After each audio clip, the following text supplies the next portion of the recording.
sida ay dad badan u haystaan labada ciyaaryahan ee Lionel Messi iyo Cristiano Ronaldo kama dhaxayso wax cadaawad laakiin waxa dhexmara waa tartan gaar u ah oo ay ugu jiraan koobabka iyo abaalmarinada caalamiga ah 11-jirkiisii waxa Lionel Messi haleelay xanuunka waxyeelaya hormoonada koritaanka jidhka aadamaha xilligaas oo naadiga River Plate ee dalka Argentina ka dhisanay ay la dhacsanaayeen oo doonayeen inay juniornimo u qaataan waxaase daaweyntiisa u taag waayay labadiisii waalid xilligaana waxay ahayd markii gudoomiyihii kooxda Barcelona Carlos Check oo ka helay xirfadda ciyaareed ee soo jiidashada leh ee ku jirtay ciyaaryahanka yar waxaana uu waalidkii u bandhigay inuu heshiis la galo Lionel Messi kaas oo qiimihiisu yahay daaweynta uu baahan yahay sidaana waxa qoyskoodii ugu soo hayaamay dhanka qaaradda Yurub isagoo Messi bilaabay inuu u ciyaaro kooxda carruurta ee naadiga Barcelona waxyaabaha la yaabay caadada waxa ka mid ahayd inuu malqacad balastika dul saaro afkiisa ficilka oo lagu arkay marar badan oo ku jiray tababarka kooxdu samayso iyadoo saaxiibadiisa kooxduna ay falka ku macneeyeen inuu yahay mid calaamad u ah marka uu xanaaqsan yahay iyadoo tababaraha kooxda labtiisuna aanu la hadlin ilaa uu malqacada afkiisa ka qaado sanadkii 2006 Lionel Messi waxa uu markii ugu horeysay ka mid noqday xulkii dalka Argentina isagoo ah ciyaaryahankii u da'yaraa tartankaana ka dhaliyay hal gool waxaana uu ku guuleystay koob fara badan oo uu kooxdiisa la qaaday si gaar ahna waxa uu helay ilaa 7 abaalmarinood iyo kubadooda dahaba dadka qaarkiina waxay u aqoonsadeen inuu yahay ciyaaryahanka ugu wanaagsan dunida Lionel Messi waxa uu abuuray hay'adiisa dhanka samafalka ka shaqeysa oo ah mid u taageerada u mariyo taakuleynta la siiyo carruurta aan haysan daryeel ku filan sanadkii 2010kiina waxa loo magacaabay safiirka rajo wanaaga ee hay'adda UNICEF Lionel Messi waxa uu ka mid yahay ciyaartooyda ugu qanisan bahda ciyaaraha ee dunida isagoo bishiiba hela mushahar u dhigma 40 milyan oo lacagta euro ah taasoo macnaheedu yahay inuu saacadiiba helo 166 oo lacagtaasi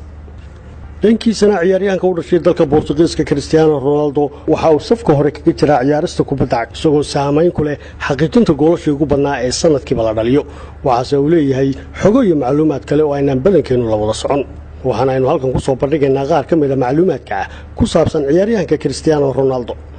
ugu horreyn waa ciyaaryahanka aan jidhkiisa ku sameeyeen wax sawirraa isagoo arinta uga fogaaday sababo dhanka caafimaadka ah maadaama dadka jidhkooda ku sameeya sawirrada iyo xariijimuhu aan dhiigooda lagu shuba karin dadka kale ee u baahan isagoo sanadkiiba mar dhiigiisa shuba oo deeq ahaan u dhiga bangiyada lagu kaydiyo dhiigga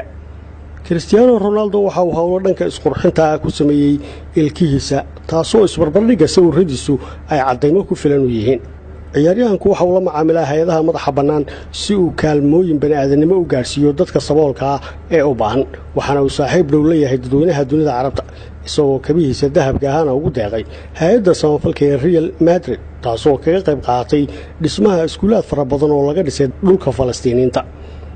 waxaana jirtay inuu ka soo muuqday sawirkiisu isagoo la fadhiya inay yar oo qaxooti Suuriyaana ciyaaryahankan oo ah ganacsade weyn ayaa hanti gaaraysa 70 milyan oo euro ku maalgashaday mashaariic laga dhisay 4 hodheelo caalami ah saamiyana waxa uu ku leeyahay shirkadaha Armani iyo Samsung taasina waxay u suuragelisay inuu ka mid noqdo ciyaartooyda ugu dakhliga badan sanadkii iyadoo hantidiisu gaarayso ilaa 230 milyan oo lacagta euro waxaana daqiiqadiiba soo gashay ilaa 40 euro isagoo heshiiskii u dambeeyay ee 2 sanaha